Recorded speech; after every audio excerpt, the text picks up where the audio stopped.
Hi, how are you? Welcome back. We're going to do the tarot, and I'm actually also going to do some oracle cards to have a look at the week coming up, but more specifically to have a look at the retrogrades that are coming together. So I've got 3 sets of cards. One of them is a pure oracle set. The other one is the Dreams of Gaia, again to do with spiritual, and what I've got here is the Celtic cards. So this is what I thought I would do. I'll do a little bit of a mix because Pluto is definitely looking at those aspects that are hidden and where that's going to, where we need to release in terms of power, cravings for power, and where fears are governing our behavior. So let's see what the oracle wisdoms are for Pluto retrograde. Didn't take long to jump out.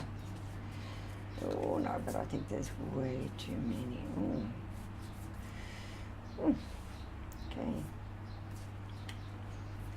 Okay, I thought there was way too many, but I like the look of them, so we're going to go with them. Okay. First card up, and remember I'm an intuitive reader, so I don't always read the written statement for this. So the first card up, I hope you can see that, is the Council. Let's put it that way. Okay, yeah.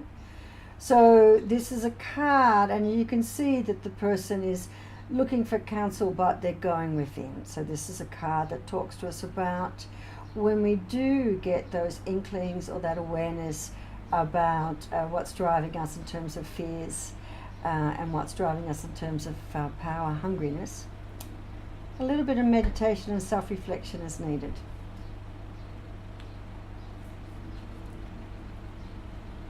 And that's followed by the heart, the beloved. Okay, so this is a message about all of that. And basically, love and this feeling of love and going into the heart chakra is the place to go when you become aware of fears, or alternatively, when you become aware of a hungry for power. And hunger for power is often driven by fear. So it's talking about get into the meditation and get into your heart chakra. The blade. Okay. Cut out.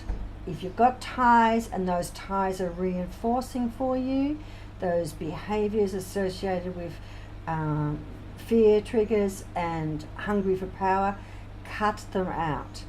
Get rid of anything that is causing you to behave in a way where you are not the one who is controlling your behavior, and you are not the one who is driving this with a positive intent.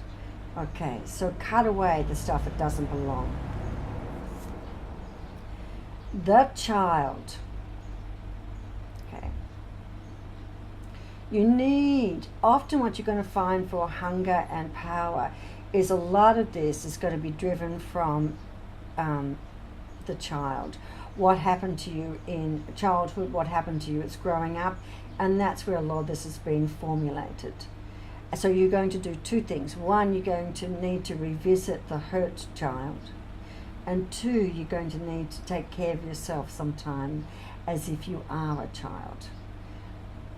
So this is a piece of advice about where you're going to find those initial behaviors and those influences that's now become part of your psyche and now become part of who you are, especially if you're going to cut them out.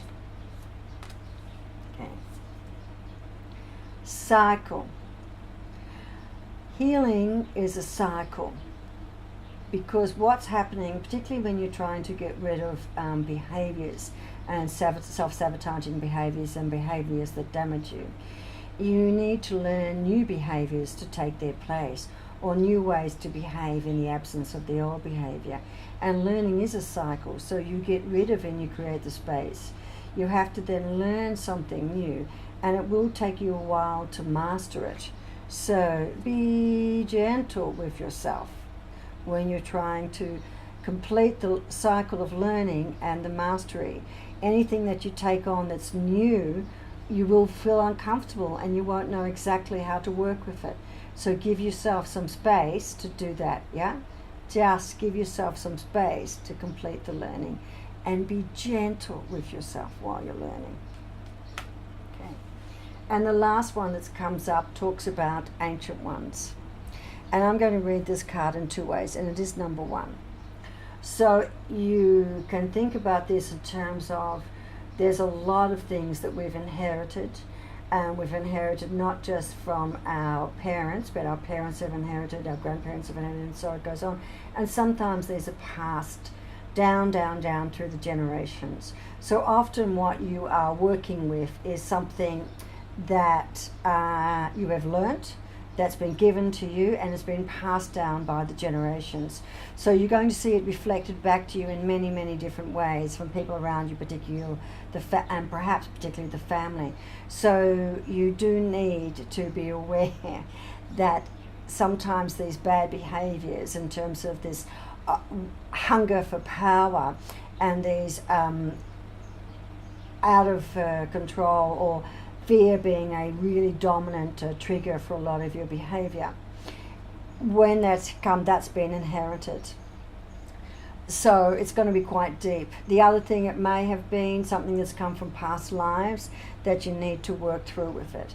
So some of these things, some of these behaviors and understandings that you have, they're not really yours. They're manifesting in you, but they've come been handed down through the generations. They've been handed down through different lives. So don't feel that you're being untrue to yourself. In many ways, you're actually being, let me get the cards back up, more true to yourself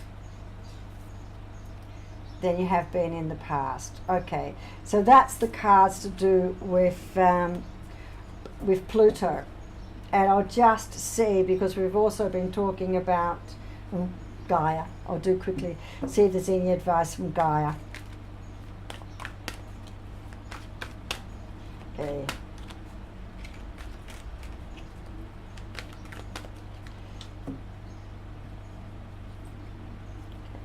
Two cards from Gaia. Oh, very nice. Okay. The Maiden and the Queen of Water. So let's have a look. What we've got here is the Maiden, and we're talking about a higher arcana. And the Maiden, if you like, is talking about, again, it's an echoing of the Child card from before. It's talking about innocence and pure innocence and beginning again and having that openness to begin. So it's asking you to have an openness that you can begin, that you can change behavior, and that's something which is so much lighter and freeing, and if you like, almost a little bit innocent, is waiting for you if once we start to discover these triggers and what's been formulating our hunger for power and the fears. The other beautiful card is the Mother of Water, which is the Mother of Cups. And this talks about mastery of our emotions, but in a loving, sharing way. So it's asking you, and we had the card before of love and heart chakra. And remember, love is so powerful, and the more love that you give yourself, the more you nurture the love within you. The more powerful as an individual you will be, okay? And the lighter you will step on the earth, and the lighter you will move through life. And this is the card that's asking you to be really aware of that. Okay, so that's Gaia. I just want to bring up a few cards about the Celtic. It's very blunt, and it's got a lot to do with, okay. Oh, there we go, it's all just jumped out. Okay, so we've got three great cards coming up. We've got the Nine of Shields, which is fantastic, which is the Nine of Pentacles. And remember, the nines are often the cards that show that we're there, that we're going to be granted something, and that it's coming in. And this is definitely looking at a great success that's coming our way. And this is financially. And this has got to do with the physical realm. So it's got to do with a lot of the things that outwardly we appear to value. So what I'd like you to do is be rare. We've got the Nine of Pentacles coming in. We've got the Two of Wands. So that's definitely talking about choices. And so that is reminding us that we do have choices, that we can have choices. And there are a lot of choices for us to be made about the physical world and how we are managing and manifesting that. Oh! And we have the World card. So it's time for change. Now what I want you to note with the World card is they're holding up two wands. And we had the Two of Wands. So wands is all about how we interact with the world around us. So there is the opportunity for us to choose and change how we're interacting with the world around us. And I believe that's through us getting control of our hunger for power and our hidden fears. Now, please understand with Pluto, what we're talking about is really deep dive. So we may not even be aware of where we have this fear and where we have this drive for power. That's what Pluto's about. It's bringing to the surface things that we are not aware of. Okay. And the Nine of Pentacles, which is talking about hard work paying off. And there's soon going to be time for us to breathe and to reap the rewards of the choices that we're going to make. Okay. That's the cards. Really nice to spend some time with you. Hope to see you soon. I'll put down the information below so you can get in contact with me if you need any more information, interested in some life coaching, interested in some tarot readings, interested in getting some help with releasing some of those fears or coming to grips with some of those hidden powers, hidden desires for power that's going to be exposed with Pluto. Take care. See you soon. Very, very nice to spend time with you. Bye.